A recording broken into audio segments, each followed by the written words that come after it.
주택법 13페이지의 용어정의부터 하겠습니다. 용어정의 하다 말았죠. 13페이지에 있는 왼쪽 하단부에 있는 세대 구분형 공동주택 그 다음 번 용어입니다. 항상 주택법은 용어정의에서 2개, 3개 나오기 때문에 중요하게 정리를 하셔야 됩니다. 자, 첫 번째 보시면 그 밑에 가운데쯤에 에너지 전략형 친환경 주택이 있고 그 다음에 건강 친화형 주택이 있습니다. 이 두 가지 에너지 전략형 친환경이지 건강 친환경이 아니다. 그리고 건강 친화형이지 거기 어딥니까? 친환경이 아니죠. 건강 친환경이 아닙니다. 용어 바꿔서 한번 나온 적이 있습니다. 에너지 전략형 친환경, 건강한 친화형이다. 라는 부분 하시고요. 에너지 전략형 친환경은 보시면 에너지 사용량 절감, 이거 큰 문제가 없습니다. 그 다음에 이산화탄소 요거 배출량 저감한다. 요 용어도 같이 기억을 해 주십시오. 주택법에서 사업계획 승인받는 즉 30호 이상의 공동주택 단지는 다 이렇게 건설을 해야 됩니다. 그 다음에 건강 친화형 주택이죠. 요건 뜨면 실내 공기 오염물질, 실내 공기의 오염물질 배출을 최소화시킨다. 이런 문장을 기억하시고 500세대 이상일 때는 건강 친화형으로 주택으로 이렇게 건설을 해야 된다. 그래서 이것도 체크하십니다. 자, 준주택 아시죠? 주택이 아니지만 주택처럼 쓰고 있는 형태의 건축물들 많습니다. 총 4가지가 있죠. 다중생활시설, 고시원이 있습니다. 그리고 노인복지시설들 많죠. 각종 어떤 양로시설부터 해서 많지만 그다 제외하고 노인복지주택, 실버타운이죠. 이것만 말합니다. 그다음에 오피스텔 말하고 그 다음에 기숙사, 요 4가지가 바로 준주택이다. 간단하지만 시험에 자주 드는 상이죠.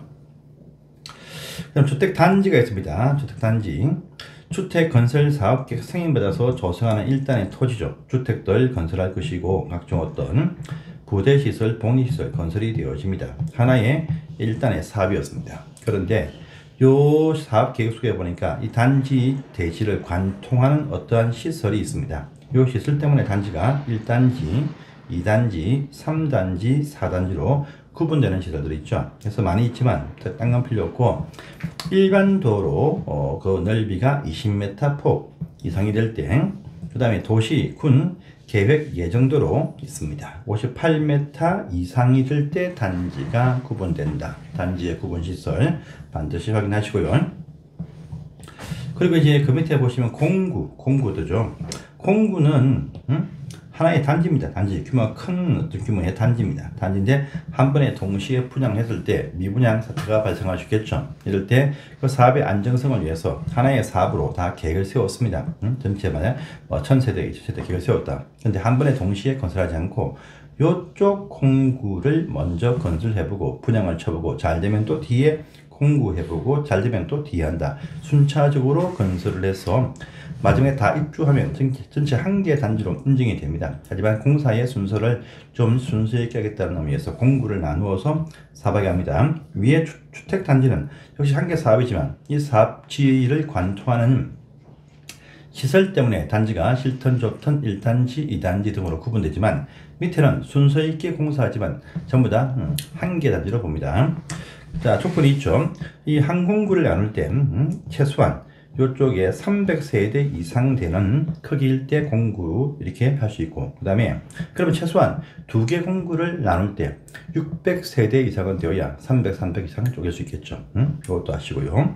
그리고 보시면 요 공구 사이에 요 사이에 경계 구분은 해야 됩니다. 단지 내 화단, 도로 등으로 구분하는데 그 폭이 6m 폭 이상 되는 어떤 시설도서 공구 사이에 구분하라 합니다. 이 착공신고와 사용검사는 표현되죠. 착공신고와 사용검사.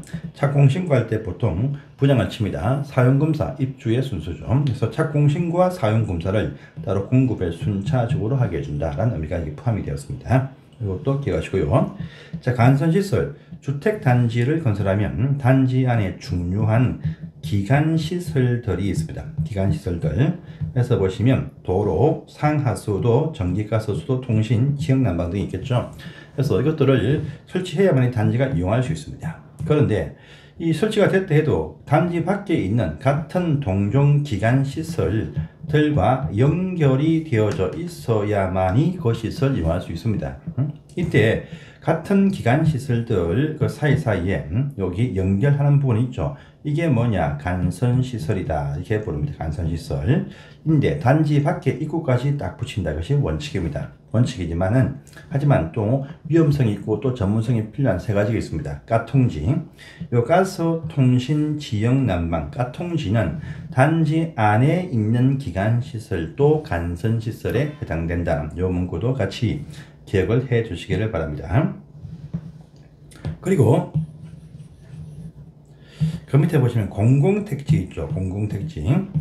이거는 뭐냐면 어떠한 공공사업을 통해서 조성되어진 공동주택 건설용지입니다. 공공사업을 통해서 조성되어진 공동주택 건설용지다. 합니다. 그래서 주택이 아니고 공동주택 기억하시고, 그러면 이러한 공공택지를 만드는 이 공공사업은 무엇이냐? 참 많이 있습니다. 참 많이 있어요.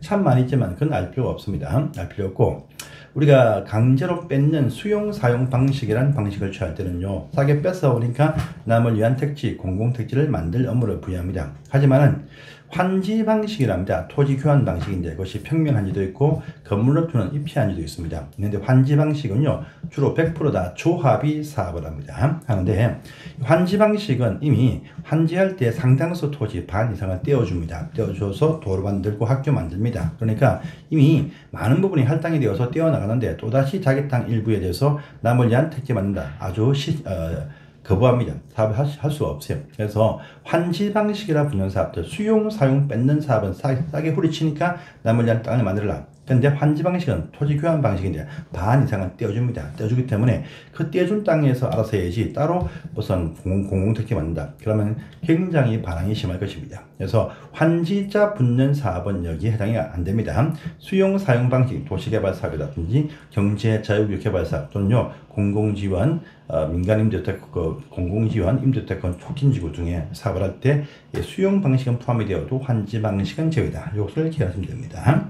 그 다음에 리모델링을 하기 위한 기본 계획을 세우죠. 그것은 말입니다. 특별시, 광역시, 또 대도시급에서 세우는 계획인데, 그런데 이 계획은요, 정축을 위한 리모델링을 위한 계획이 아닙니다. 과밀화되는 것을 억제하기 위해서 세대수 증가형 리모델링을 대비하기 위해서 수립하는 계획이다. 그래서 세대수 증가형 리모델링 대비하는 계획이다. 그래서 만약에 수직 증축이다 이런 말로 하면 됩니다. 세대수 증가형 리모델링을 대비하기 위한 기본 계획이다. 이렇게 체크해 주십시오. 자, 그리고 오른편 보시면 이제 리모델링 나옵니다. 리모델링. 자, 목적이 또 시험에 몇 번 나왔었죠. 목적이 뭐냐? 자산 가치의 정식 아닙니다. 투기 아닙니다. 아니고 건축물의 노후화 억제와 기능 향상을 위해서 하는 다음에 행위를 말한다. 합니다. 그게 뭐냐 보면 대수선한다. 이미 배웠죠? 규모 안 커지는 대수선. 또 보시면 규모 약간 커지는 정축이라는 부분도 있습니다. 그런데 우리 건축법 할 때는 보시면 이걸 목적은 똑같아요. 목적은 똑같은데 대수선 하거나 또는요, 일부 정축 또는 개축하는 행위를 말한다. 개축이 건축법에서 포함이 되었죠. 하지만 주택법은 개축을 포함하지 않습니다. 정축까지 끝이죠. 그래서 대수선하거나 다음에 조건을 가지고 정축하는 행위를 말한답니다. 자, 일단은요, 대수선은 여기는 안 나와 있지만 10년 경과 되어야 할 수가 있습니다. 사용검사 입주한 날부터. 그 정축은요, 최소한 15년이 필요하다. 대수선 10년, 정축 15년 알아두시고, 정축할 때 무한정 크게 펼칠 수는 없어요. 정축할 때 규모 제한 받습니다. 원래 있던 종전 세대의 주거 전용 면적의 30%까지만 정축이 가능하다. 그런데 이 주거 전용 면적이 85제곱미터 미만 중소형 평수일 때는 40%까지의 정축이 가능하다 라고 하시고요. 그 다음에 공용 부분이 있죠. 각종 어떤 주민 공동시설들, 요것도 별도로 정축할 수 있어. 하지만 요것들은요, 분양을 위한 목적이면 안 됩니다. 분양 상가는 만들지 못해 그냥 순수하게 주민들의 봉해시설들 정축 가능하다 이 말입니다.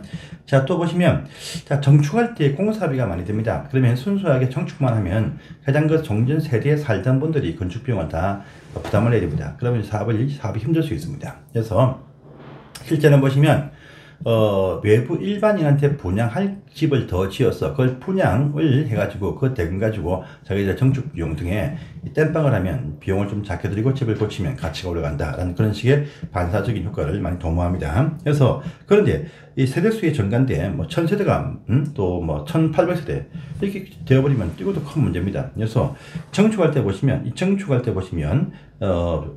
수 있는 면적이 있죠. 30% 40% 요거는 포기해야 돼. 상당 부분 또는 일부분 포기하고 요 정축할 수 있는 규모 범위 안에서 종전 세대수를 더 늘려가지고 이걸 팔아먹습니다. 그런데 이때 보시면 기존 주택 세대수의 15%까지 범위 내에서만 세대수의 증가 가능하다 이렇게 말합니다. 일반 분양 뺄수의 증가를 1000세대 같으면 1150세대 이렇게만 딱 한정을 지어서 하게 합니다.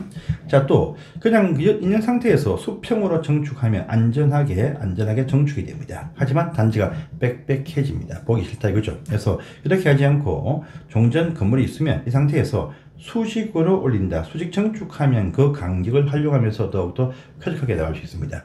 수직 정축형이 가능한데 이것도 뭐 10개 층 이렇게 올리면요 건물이 붕괴될 수 있습니다. 그래서 제한합니다. 자, 구조 안전을 위해서 종전에 있던 요 종전 아파트가 15층까지 이하일 때는 14층 이하일 때는요 2개 층만 올릴 수 있다. 그런데 종전 건물이 뭐 18층, 2층 등의 15층 이상이다 하면 3개 층까지 수직 정축할 수 있다. 또 수직 정축하려면 신축 당시의 건축물의 구조도 이것이 보유 확보되어야 할 수 있다는 전제 깔고 이렇게 해서 리모델링 사업을 하게 해준다. 기본 총칙입니다. 그런데 용어정이 이고요. 또 뒤에 가시면 리모델링 할 때의 조합 설립 등이 나올 것이고 또 저 뒤에 가시면 리모델링 공사하는 행위 절차 일체가 또 등장을 합니다. 그래서 이렇게 해서 이 파트도 참 시험에 잘 뜨니까 여기 보시는 이 한 페이지가 또 시험에 항상 한 개, 2개 나오니까 기억을 꼭 하시길 바랍니다. 문제 있으니까 풀어보시면 금방 설명되어진 부분에 관한 문제들입니다. 자, 이렇게 보시고 이번 시간 마치시고 다음 시간부터는요 이제 주택 건설 하는 사업 일체를 보겠습니다. 감사합니다.